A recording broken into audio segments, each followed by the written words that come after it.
हमने डिस्कस किया था बहुत ही इंपॉर्टेंट टॉपिक्स, केमिकल रिएक्शन के कैरेक्टरिस्टिक्स हमने देखे थे।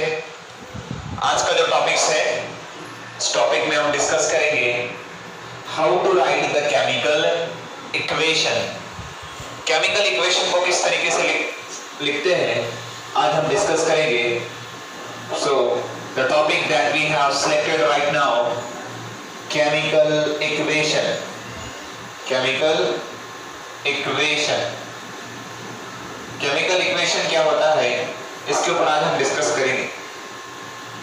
जनरली क्या होता है, जब भी केमिकल रिएक्शन को लिखा जाता है तो कुछ रूल्स, कुछ रेगुलेशन जो है ध्यान में रखे जाते हैं, और उन रूल्स और रेगुलेशन को ध्यान में रखते हुए केमिकल रिएक्शन जो है लिखी जाती है। केमिकल इक्वेशन दो टाइप्स की होती है, पहली होती है वर्ड इक्वेशन और दूसरी होती है केमिकल इक्वेशन। पहली कौन सी होती है, वर्ड इक्वेशन, और दूसरी होती है chemical equation. So let's have a look. First one is word equations. पहला हम स्टार्ट कर रहे हैं वर्ड इक्वेशंस। वर्ड इक्वेशन क्या होता है, the representation of chemical reactions, the representation of chemical reaction in the form of word,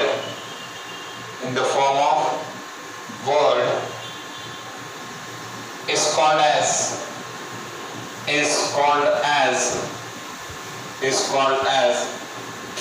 word equation, is called as word equation.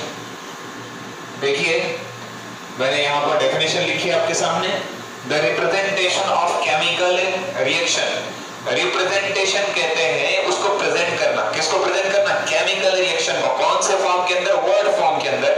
जब हम केमिकल रिएक्शन को वर्ड फॉर्म के अंदर प्रेजेंट करते हैं तो ऐसे रिएक्शन को हम कहते हैं वर्ड इक्वेशन। क्या कहते हैं, word equation. I am having very simple example for you, that is copper sulfate। copper sulfate, देखिए मैं यहाँ पर वर्ड में लिख रहा हूँ, there is no any chemical symbol is using copper sulfate plus zinc, copper sulfate plus zinc, it form zinc sulfate,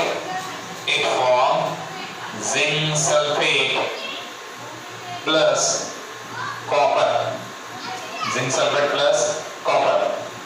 देखिएगा chemical reactions के अंदर मैंने क्या बताया, कॉपर सल्फेट पहला रिएक्टेंट, दूसरा रिएक्टेंट जिंक।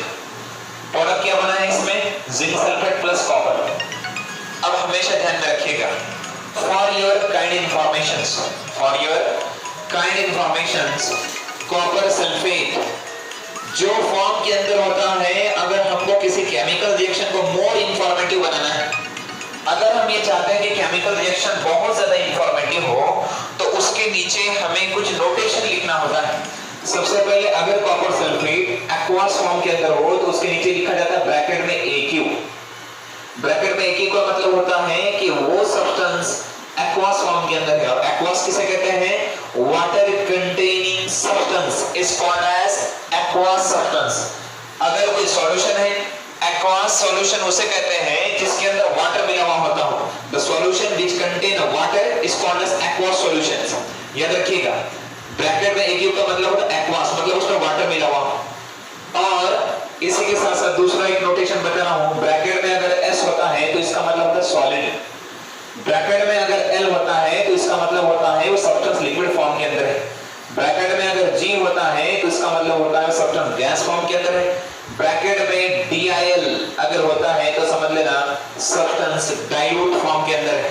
ब्रैकेट में CON अगर होता है तो इसका मतलब होता है कि वो सब्सटेंस कॉन्सेंट्रेटेड फॉर्म के अंदर है। ध्यान दीजिएगा, सबसे पहले मैंने क्या बताया, ब्रैकेट में AQ का मतलब एक्वस फॉर्म के अंदर, ब्रैकेट में S का मतलब सॉलिड फॉर्म के अंदर, ब्रैकेट में L का मतलब वो सब्सटेंस लिक्विड फॉर्म के अंदर है, ब्रैकेट में G का मतलब वो सब्सटेंस गैस फॉर्म के अंदर है, और ब्रैकेट में DIL का मतलब होता है सब्सटेंस डाइल्यूट फॉर्म के अंदर है।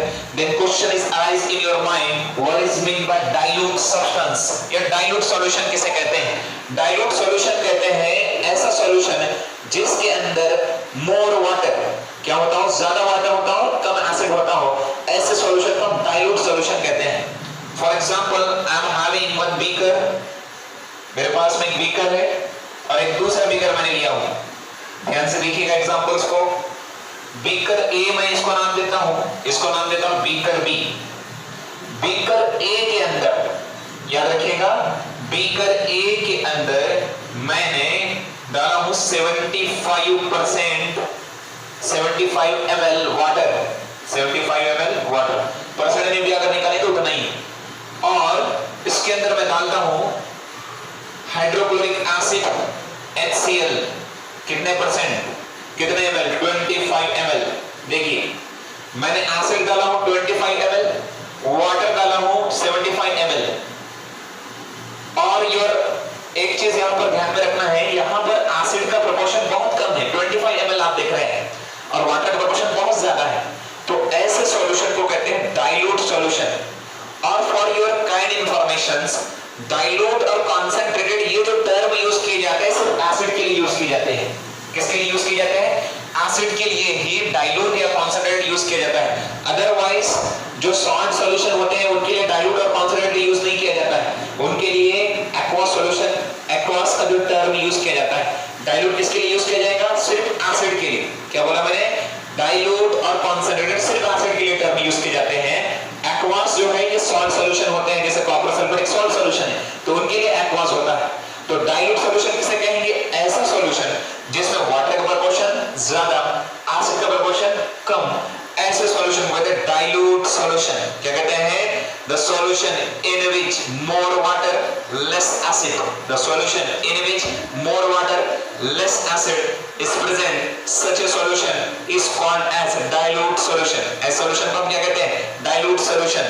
You can see that यहां पर आप देख सकते हैं 75 ml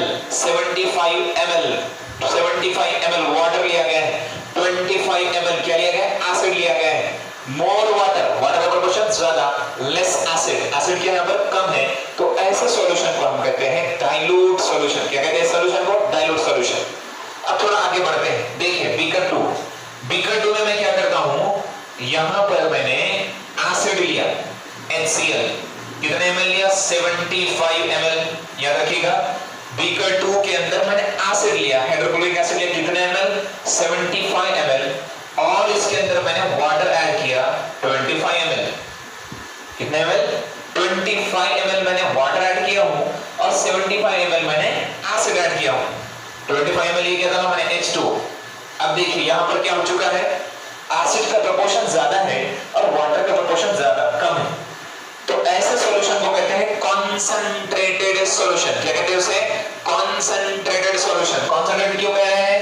क्योंकि फुल कॉन्सेंट्रेशन यहां पर एसिड पर है। याद रखिए कॉन्सेंट्रेटेड सॉल्यूशन के अंदर जब भी कॉन्सेंट्रेटेड सॉल्यूशन यूज किया जाता है टर्म, इसका मतलब आपके माइंड में एक चीज क्लियरली आना चाहिए कि जहां पर एसिड ज्यादा है और वाटर क्या है? कम है।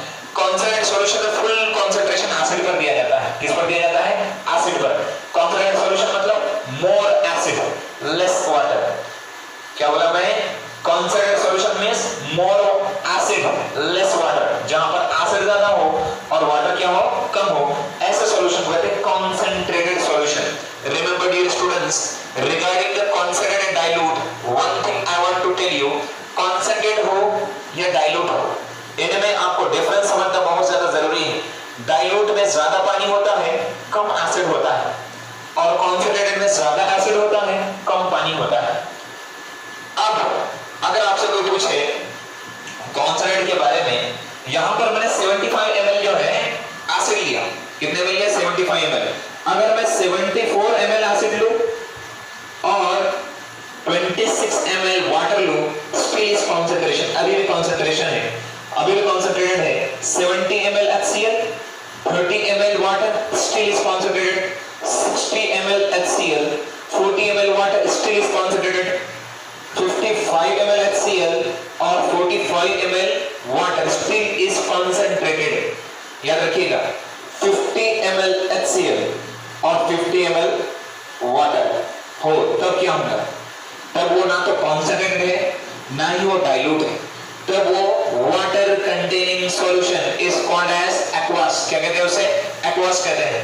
अब सिमिलरली इसी तरीके डाइल्यूट के बारे में देखिए, पानी का प्रोपोर्शन ज्यादा, वाटर का प्रोपोर्शन ज्यादा और acid come, such a solution is called as dilute solution. क्या बोला मैंने? ऐसा सॉल्यूशन जिसमें एसिड बहुत कम होता हो, जिसमें एसिड क्या होता हो? बहुत कम होता हो और वाटर बहुत ज्यादा होता हो, तो ऐसे सॉल्यूशन को हम कहते हैं डाइल्यूट सॉल्यूशन. क्या कहते हैं सॉल्यूशन को? Dilute solution. So remember dear students, dilute means more water less acid, concentrated means more acid less water. So this is the difference between dilute and concentrated solution. और याद रखिए dilute हो या concentrated सिर्फ किसके लिए use होता हो? एसिड के लिए.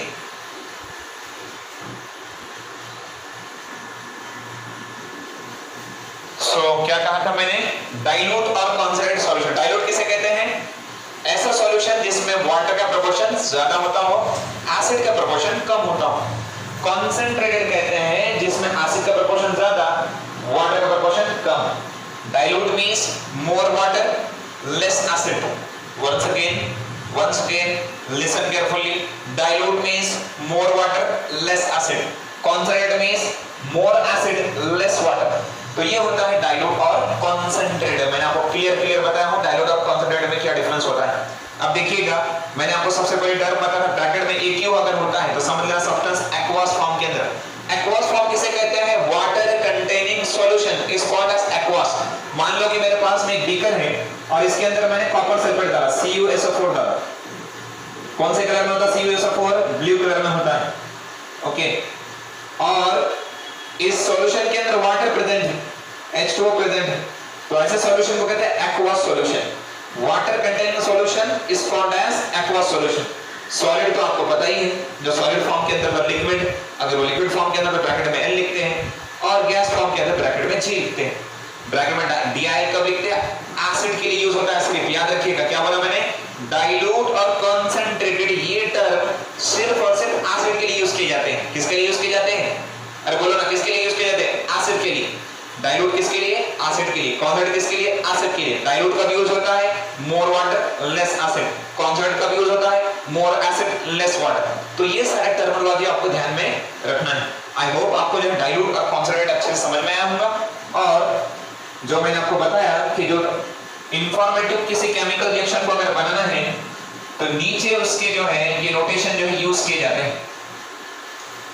देखिए हम कहां पर थे? वर्ड इक्वेशन पर. Word equation means the representation of chemical reaction.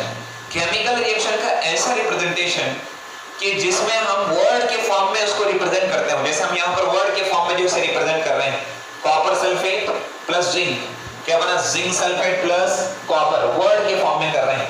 अब देखिए कॉपर सल्फेट कौन से फॉर्म के अंदर? एक्वस. तो क्या लिखूंगा ब्रैकेट में AQ. जिंक कौन से फॉर्म में है? सिल्वर कलर का. आपने जिंक जो है देखा होगा, जब लाइव क्लासेस स्टार्ट होंगे तो हम आपको जिंक मेटल बताएंगे. तो ये कौन से फॉर्म के अंदर है? सॉलिड फॉर्म के अंदर. उसके बाद जिंक सल्फेट, ये भी कौन से फॉर्म के अंदर? एक्वस फॉर्म में, वाटर कंटेनिंग. और कॉपर कौन से फॉर्म में? सॉलिड. तो ब्रैकेट में S. देखिए ब्रैकेट में AQ water containing solution, bracket में S मतलब सॉलिड, ब्रैकेट में AQ फिर वाटर कंटेनिंग सॉल्यूशन और ब्रैकेट में इसका मतलब सॉलिड. देखिए क्या हुआ? कॉपर सल्फेट ने जिंक के साथ रिएक्शन किया. Zinc more reactive element replaces the less reactive element copper, और क्या फॉर्म करता है? Zinc sulphate plus copper. तो ये हमने देखा word equation. Let's recap with me. सबसे पहले मैंने क्या बताया? Word equation. The representation of chemical reaction in the form of word is called as word equation. Word equation मतलब केमिकल रिएक्शन का रिप्रेजेंटेशन करना वर्ड के फॉर्म में, उसे हम वर्ड इक्वेशन कहते हैं. I hope you might have got it this point very well in your mind. अगला है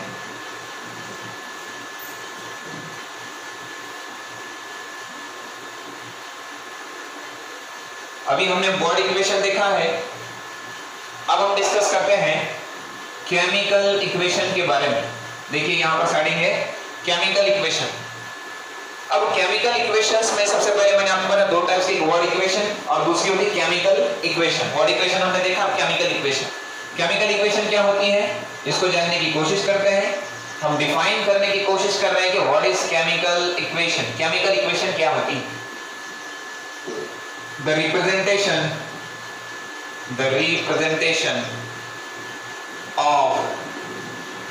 representation of chemical reaction. The representation of chemical reaction by using formula of the compounds is called as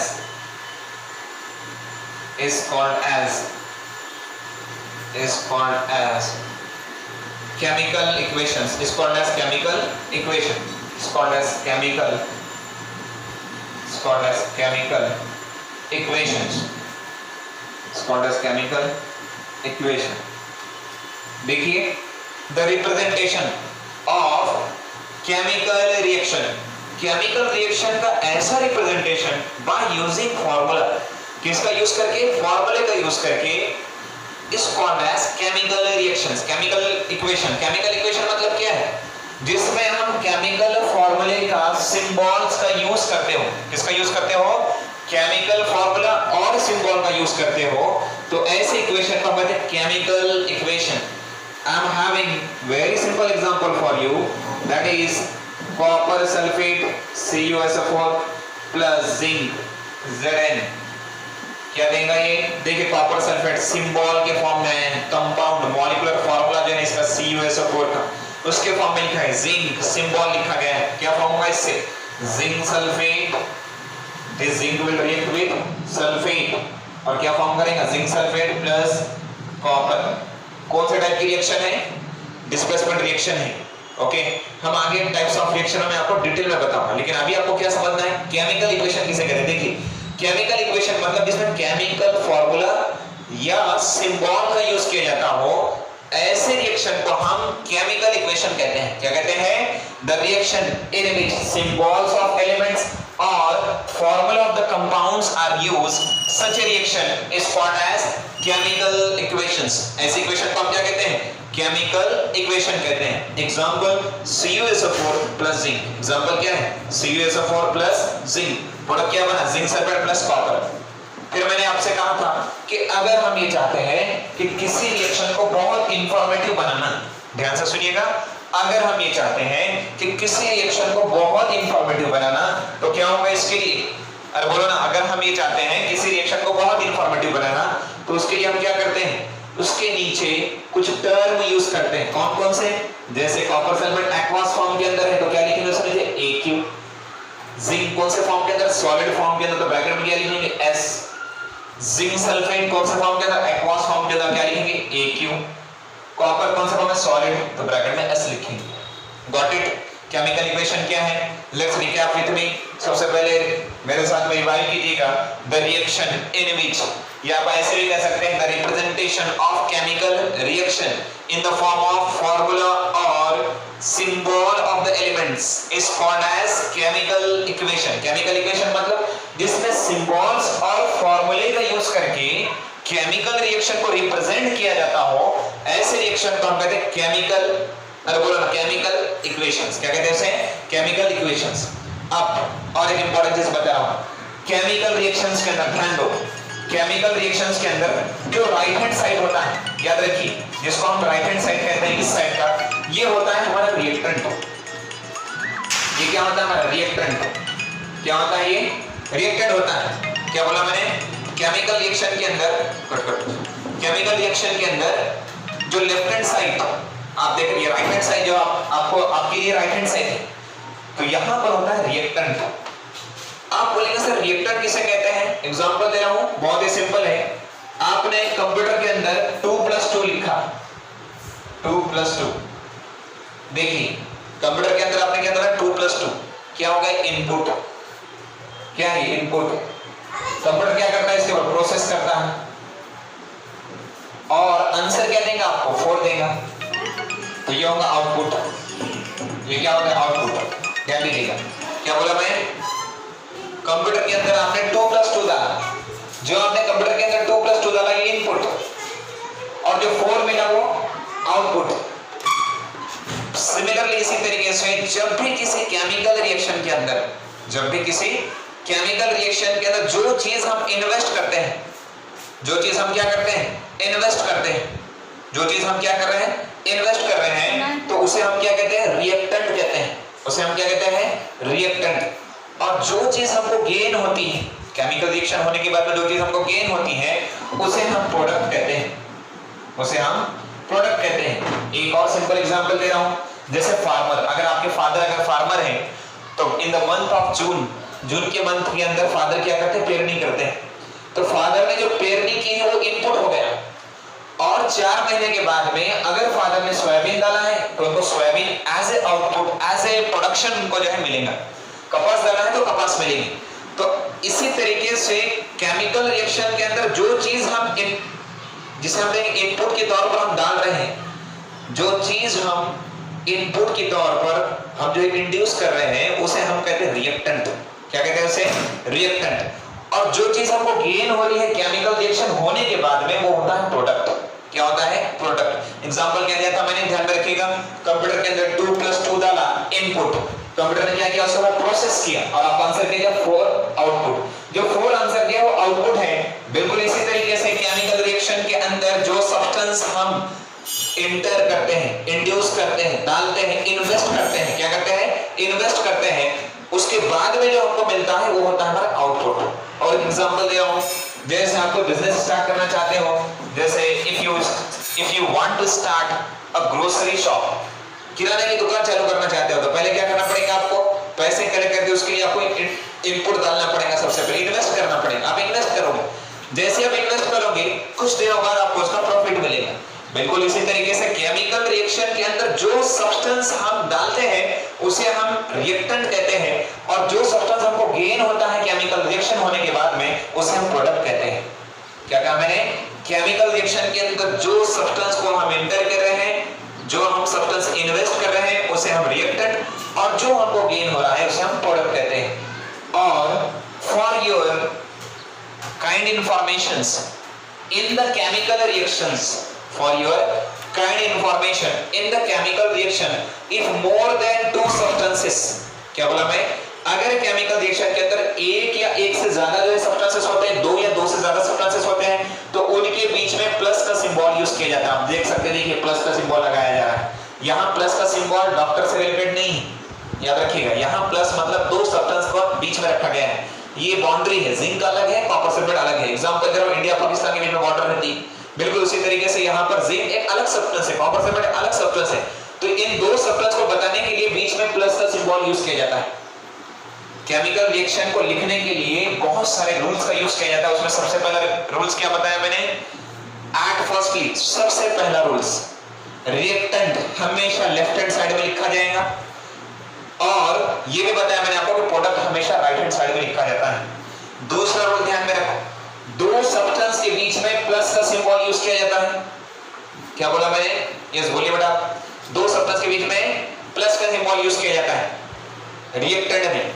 अगर product में 2 या 2 से ज्यादा substance मिलते हो तो उनके बीच में भी प्लस का सिंबल यूज किया जाता है। This is the rules to write the chemical reactions. ये रूल्स है केमिकल रिएक्शन को लिखने के लिए। सबसे पहला रूल्स क्या बताया? रिएक्टेंट को राइट हैंड साइड में, प्रोडक्ट को लेफ्ट हैंड साइड में। दूसरा रूल्स क्या बताया? 2 या 2 से ज्यादा रिएक्टेंट हो, if reactants are more than 2 then we use the plus symbol between 2 substances. 2 substances के बीच में हम प्लस का सिंबल यूज करते हैं अगर रिएक्टेंट 2 या 2 से ज्यादा हो। Similarly in product also we use a plus symbol. Product के अंदर भी हम जो है प्लस का सिंबल जो है यूज करते हैं। ये दूसरा रूल्स याद रखना है। I hope you might have got it this second point very well. अब तीसरी चीज ध्यान में रखो, ये जो एरो रिप्रेजेंट करती है केमिकल रिएक्शन के अंदर, ये एरो किसको बताती है? कि chemical reactions is happening from left hand side to right hand side. क्या बोला मैं? You have to listen carefully. Chemical reaction is happening from left hand side to right hand side. Chemical reaction right hand side से left hand side में हो रही है, इसको denote करने के लिए यहाँ पर एरो का यूज किया जाता है। किसका यूज किया जाता है? Arrow. This arrow represent chemical reaction is taking place from left hand side to right hand side. ये डायरेक्शन, इस डायरेक्शन लेफ्ट हैंड साइड से राइट हैंड साइड में केमिकल रिएक्शन हो रही है, इसको बताने के लिए एरो जो है रिप्रेजेंट करता है।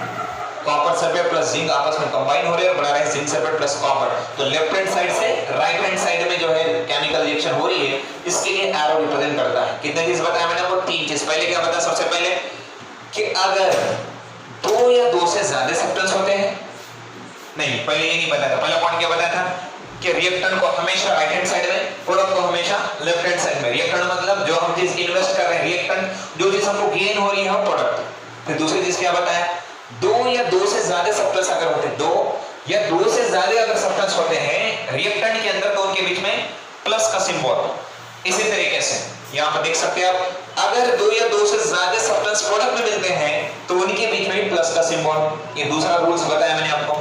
तीसरा रूल्स, केमिकल रिएक्शन के अंदर एरो आपको यूज करना होता है, और एरो ये रिप्रेजेंट करती है, this arrow represent the chemical reaction is taking place from left hand side to right hand side. Left hand side से किधर हो रहा है, राइट हैंड साइड की तरफ हो रहा है। ये तीन चीजें मैंने आपको बताया है, आपको ध्यान में रखना है।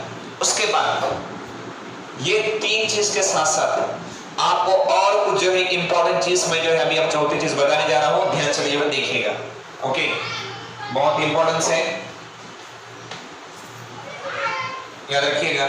केमिकल रिएक्शन जैसे CuSO4 आपने लिखा, copper sulphate plus zinc, arrow represent करिए केमिकल रिएक्शन इधर से इधर हो रही है, फॉर्म हुआ है zinc sulphate plus copper plus heat. Okay, और हीट के लिए मैंने ये सिंबल लिखा है डेल्टा का।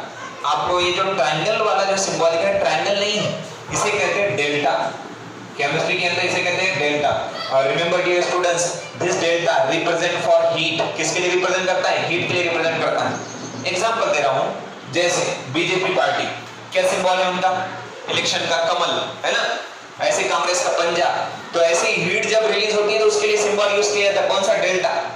ये सिंबल आ गया, कमल आ गया, समझे अपने को मालूम है बीजेपी आ गई है ना, ऐसे जो है पंजा आ गया तो कांग्रेस आ गई। बिल्कुल इसी तरीके से अगर डेल्टा सिंबल आ जाता है तो समझ लेना यहाँ पर हीट से रिलेटेड टर्म यूज किया जा रहा है। अब ये हीट कहां मिल रहा है, प्रोडक्ट में मिल रहा है, तो हीट यहाँ पर रिलीज हुई है, तो हीट के लिए डेल्टा सिंबल यूज किया जाता है, याद रखिएगा। पहली चीज क्या बताया था मैंने कि रिएक्टेंट को लेफ्ट हैंड साइड में, प्रोडक्ट को, रिएक्टेंट को राइट हैंड साइड में, प्रोडक्ट को लेफ्ट हैंड साइड में। दूसरी चीज बताया, दो या दो से ज्यादा रिएक्टेंट हो तो प्लस का सिंबल रिएक्टेंट में भी और प्लस का सिंबल प्रोडक्ट में भी। तीसरी चीज बताया, arrow represent for chemical reaction is taking place from left hand side to right hand side. Chemical reaction किधर से किधर हो रही है, बोलो मेरे साथ में, left hand side, from here to here, left hand side से राइट हैंड साइड हो रही है। चौथी मैंने चीज आपको इंपॉर्टेंट बताया कि डेल्टा जो रिप्रेजेंट करता है केमिकल रिएक्शन के अंदर हीट के लिबरेशन को जो है बताता है। हीट, यहाँ पर हीट रिलीज हो रही है, और जब कोई चीज रिलीज होती है तो उसके लिए अपर हेडेड एरो भी हम यूज करते हैं, याद रखिएगा। ये अपर हेडेड एरो किसके लिए यूज की जाती है, केमिकल रिएक्शन के अंदर हीट के लिबरेशन के लिए ये अपर हेडेड एरो जो है यूज की जाती है। तो आई होप आपने ये 5 जो मैंने आपको इंपॉर्टेंट कांसेप्ट बताया आपको जो समझ में आए होंगे। और एक एग्जांपल लेते हैं, एक एग्जांपल की मदद से आप समझने की कोशिश कीजिएगा। एक मेरे पास में कंपाउंड से कैल्शियम कार्बोनेट, मैं इसको हीट करता हूं, हीट कर रहा हूं, कैल्शियम कार्बोनेट लिया मैंने चाइना डिश के अंदर, नीचे से बंसन बर्नर से उसको हीट करना स्टार्ट किया। देखो केमिकल रिएक्शन के अंदर डेल्टा, ये डेल्टा किसके लिए बता रहा है, हीट में दे रहा हूं, तो अब डेल्टा को कहां लिखेंगे, कैल्शियम कार्बोनेट के ऊपर लिखेंगे क्या, नहीं, ये this is not right method. So अपने को लिखना है केमिकल रिएक्शन के एरो के ऊपर, कहां लिखा जाता है, रूल्स है, केमिकल रिएक्शन के एरो के ऊपर किसको लिखना है, डेल्टा सिंबल को। क्यों लिख रहे हैं डेल्टा सिंबल को, because we are providing heat to the calcium carbonate, calcium carbonate heat provide कर रहे हैं, इसलिए हम कहां लिख रहे हैं, एरो के ऊपर लिख रहे हैं। क्या फॉर्म होगा इससे बच्चों, कोई claim, calcium oxide plus CO2 gas liberated. अब देखिए ये कार्बोनेशन गैस लिबरेट हुई, उसके लिए मैंने कौन सा एरो यूज किया, अपर हेड एरो। याद रखो जब भी केमिकल रिएक्शन के अंदर अपर हेड एरो जो है यूज की जाती है तो समझ लेना गैस लिबरेट हो रही है। क्या लिबरेट हो रही है, गैस। कोई क्लेम, ज्याला आपण मराठी भाषेमध्ये चुनखडी म्हणतात, चुनखडी तैयार हो, कार्बोनेशन गैस लिबरेट हुई। कब तैयार हुई, जब हम कैल्शियम कार्बोनेट को हीट करते हैं। अब जब हीट इन्वॉल्व हो रही है केमिकल रिएक्शन के अंदर तो उसको एरो के ऊपर लिखा जाएगा, और अगर प्रोडक्ट में रिलीज हो रही है तो उसे प्लस के सिंबल से हम इसको जो है लिखते हैं लास्ट में। ओके, हीट जो है रिलीज हो रही है। और याद रखिएगा अपर हेडेड एरो किसको बताता है, गैस के लिबरेशन को। और एक एरो और एक यूज किया जाता है down headed arrow chemical reaction के लिए। वो किसके लिए होता है, फॉर्मेशन ऑफ प्रेसिपिटेट। किसके फॉर्मेशन के लिए, प्रेसिपिटेट के फॉर्मेशन के लिए। वो भी बताऊंगा मैं अभी आपको एग्जांपल लेकर, देखिएगा फॉर्मेशन ऑफ प्रेसिपिटेट, ध्यान से देखिएगा स्टूडेंट्स। प्रेसिपिटेट कैसे फॉर्म होता है, प्रेसिपिटेट के लिए कौन सी एरो यूज की जाती है वो भी अभी बता रहा हूं। देखिए सबसे पहले एग्जांपल है मेरे पास में I'm having बेरियम क्लोराइड, मैंने इसको डाला सल्फ्यूरिक एसिड के अंदर।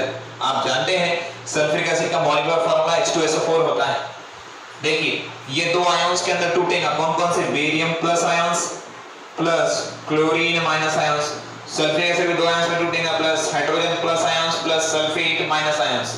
देखिए बेरियम प्लस आयंस किसके साथ मिलेगा, सल्फेट के साथ में, क्या बनेगा प्रोडक्ट, बेरियम सल्फेट। और ये जो हाइड्रोजन है ये जाता है क्लोरीन के साथ में, और क्या बनेगा, HCl, हाइड्रोजन क्लोराइड। याद रखो अगर हाइड्रोजन क्लोराइड गैस फॉर्म के अंदर, HCl अगर गैस फॉर्म में है तो उसे हाइड्रोजन क्लोराइड कहते हैं, अगर लिक्विड फॉर्म के अंदर हो तो उसे हाइड्रोक्लोरिक एसिड कहते हैं। क्या कहते हैं उसे, हाइड्रोक्लोरिक एसिड। अगर लिक्विड फॉर्म में हो, गैस फॉर्म में हाइड्रोजन क्लोराइड। अब देखिए BaSO4 यहां पर तैयार हो चुका है। क्या है BaSO4, ये है precipitate. What is precipitate, precipitate कहते हैं the solid residue form in a chemical reaction. क्या बोला मैंने, the solid residue form in a chemical reaction is called as precipitate. 9th standard में आपने प्रेसिपिटेट के बारे में पढ़ा होगा। प्रेसिपिटेट कहते हैं ऐसा सॉलिड मटेरियल जो इनसॉल्युबल हो, जिसको वाटर के अंदर डालने के बाद डिसॉल्व नहीं हो सकता हो। अगर मैंने बेरियम सल्फेट को वाटर के अंदर डिसॉल्व किया तो वो डिसॉल्व नहीं हो, तो ऐसे सॉलिड मटेरियल को हम प्रेसिपिटेट कहते हैं, जो कहां फॉर्म होता है, केमिकल रिएक्शन के अंदर। इसीलिए इसकी डेफिनेशन क्या है, the solid residue form in a chemical reaction, form in a chemical reaction is called as precipitate। तो precipitate मतलब क्या है, ऐसा सॉलिड मटेरियल जो केमिकल रिएक्शन के अंदर हमको तैयार होता हो, और अगर हम उसको पानी में डिसॉल्व करना चाहते हैं तो पानी में डिसॉल्व नहीं होता है। तो ऐसे सॉलिड मटेरियल को हम कहते हैं प्रेसिपिटेट। क्या कहते हैं, प्रेसिपिटेट। और remember dear students, precipitate is always denote by down headed arrow. किसे डिनोट किया जाता है, डाउन हेडेड एरो किसको बताती है, फॉर्मेशन ऑफ प्रेसिपिटेट। किसको बताती है, फॉर्मेशन ऑफ प्रेसिपिटेट को बताती है। तो I hope you might have got it all the concept. देखिए मैं रिएक्शन किसको बता, barium chloride plus sulphuric acid क्या फॉर्म किया, barium sulphate plus hydrogen chloride gas form के अंदर। तो ये सारे रूल्स रेगुलेशन होते हैं केमिकल रिएक्शन को लिखने के लिए। Let's recap what we have learn so far. मेरे साथ रिकैप कीजिए। सबसे पहले मैंने क्या बताया अभी आपको, वर्ड इक्वेशन। वर्ड इक्वेशन किसे कहते हैं, the representation of chemical reaction by using word, या in the form of word भी कह सकते हैं, is called as word equation. Word equation मतलब जो इक्वेशन होगी उसको वर्ड के फॉर्म में लिखना, अल्फाबेट के फॉर्म में लिखना, ABCD का यूज करके जो है उसको लिखना, उसे हम क्या कहेंगे, वर्ड इक्वेशन। उसके बाद पता है केमिकल इक्वेशन। केमिकल इक्वेशन मतलब the representation of chemical reaction, the representation of chemical reaction by using formula and symbol of the elements is called as chemical equation. Chemical equation मतलब equation, chemical equation उसके नाम में ही देखो, जिसमें symbol का use किया जाता हो और कंपाउंड का, जो कंपाउंड है उसके फार्मूले का यूज किया जाता है, उसे हम कहते हैं केमिकल इक्वेशंस। देखिए यहाँ पर ये फार्मूला है, बेरियम क्लोराइड का फार्मूला यूज किया गया, सल्फ्यूरिक एसिड का फार्मूला है, फार्मूला यूज किया गया। जब इक्वेशन के अंदर अगर फार्मूला यूज किया जाए तो उसे कहेंगे केमिकल इक्वेशन, और अगर वर्ड का यूज किया जाए तो उसे कहेंगे वर्ड इक्वेशन। फिर उसके बाद मैंने आपको बताया कि केमिकल इक्वेशन लिखते वक्त में आपको रूल्स और रेगुलेशन ध्यान में रखना है। पहला रूल्स क्या बताया, रिएक्टेंट हमेशा राइट हैंड साइड में, क्या बताया, ध्यान से सुनिएगा, रिएक्टेंट हमेशा राइट हैंड साइड में, प्रोडक्ट हमेशा लेफ्ट हैंड साइड में। रिएक्टेंट जिसको बताता है कि हम वो चीज केमिकल रिएक्शन के अंदर इन्वेस्ट कर रहे हैं, वो डाल रहे हैं, वो होता है रिएक्टेंट। रिएक्टेंट हमारा, देखिए मेरा ये राइट है, राइट हैंड साइड में, इस साइड है, तो रिएक्टेंट जो है हमेशा राइट हैंड साइड में, मेरे लिए राइट है, ओके। आपके लिए वो लेफ्ट होगा, आपके लिए लेफ्ट। अगर मैं ऐसे सब जो है ये यहां से अगर मैं कहूं तो ये राइट हैंड साइड होगा, नहीं तो बोलेंगे आपके लिए लेफ्ट होगा। आप अगर ऐसे ऑब्जर्व इस तरीके से तो आपके लिए left hand side, okay. Left hand side में रिएक्टेंट और राइट हैंड साइड में प्रोडक्ट। लेफ्ट हैंड साइड में क्या है, रिएक्टेंट है, और राइट हैंड साइड में क्या है, प्रोडक्ट होता है। हमेशा ध्यान में रखें, दो या दो से ज्यादा रिएक्टेंट अगर होते हैं तो उनके बीच में प्लस का सिंबल। दूसरा रूल्स, अगर दो या दो से ज्यादा सब्सटेंस हमको प्रोडक्ट में मिल रहे हैं तो उसके बीच में प्लस का सिंबल। क्या बोला मैंने, दो या दो से ज्यादा सब्सटेंस अगर हमें केमिकल रिएक्शन के अंदर मिल रहे हैं प्रोडक्ट के तौर पर तो उसके बीच में प्लस का सिंबल। तीसरी चीज मैंने बताया आपको कि एरो किसको रिप्रेजेंट करती है, केमिकल रिएक्शन लेफ्ट से राइट हो रही है, किधर हो रही है, लेफ्ट से राइट। ये देखिए लेफ्ट से राइट हो रही है केमिकल रिएक्शन, कौन बता रहा है, एरो बता रहा है। उसके बाद मैंने आपको बताया कि अगर ब्रैकेट में AQ हो तो सब्सटेंस वाटर कंटेनिंग है, एक्वास। ब्रैकेट में S हो तो सब्सटेंस सॉलिड फॉर्म में हो। ब्रैकेट में L हो तो सब्सटेंस लिक्विड फॉर्म के अंदर है। ब्रैकेट में G हो तो सब्सटेंस गैस फॉर्म के अंदर है। ब्रैकेट में DIL हो तो सब्सटेंस डाइल्यूट फॉर्म के अंदर है। ब्रैकेट में CON हो तो सब्सटेंस कॉन्सनट्रेट फॉर्म के अंदर है। डाइल्यूट किसे कहते हैं? What do you mean by dilute? Dilute कहते हैं मोर वाटर लेस एसिड। किसके लिए यूज होता है? याद रखो, डाइल्यूट और कॉन्सनट्रेट सिर्फ एसिड के लिए यूज होता है। किसके लिए यूज होता है? एसिड के लिए। कॉन्सनट्रेट मतलब मोर एसिड लेस वाटर। ओके, मोर एसिड लेस वाटर। फिर उसके बाद में मैंने आपको बताया कि अगर केमिकल रिएक्शन के अंदर हीट अगर लिबरेट होती है तो उसके लिए हम प्लस डेल्टा का सिंबल यूज करते हैं। Delta represent for heat. और अगर गैस लिबरेट होती है तो उसके लिए अपर हेडेड एरो। अगर प्रेसिपिटेट फॉर्म होता है तो उसके लिए डाउन हेडेड एरो यूज किया जाता है। तो these are the rules and regulations of writing a chemical reaction. I hope you might have got it this point very well. Videos को बार-बार देखिएगा। कोशिश कीजिएगा कि लैपटॉप पर जो है वीडियोस को देखें। अगर लैपटॉप आपके घर पे नहीं है तो मोबाइल में हेडफोन डालकर स्पीकर का यूज करके जो है सारे वीडियोस को देखने की कोशिश कीजिए ताकि आपको इस क्लास के जैसा जो है एटमॉस्फेयर मिले। तो आज के लिए उस टॉपिक में इतना ही। Thank you for watching our bon coaching classes Science Point. Keep watching our other videos to enhance your learning process. Stay home, stay safe.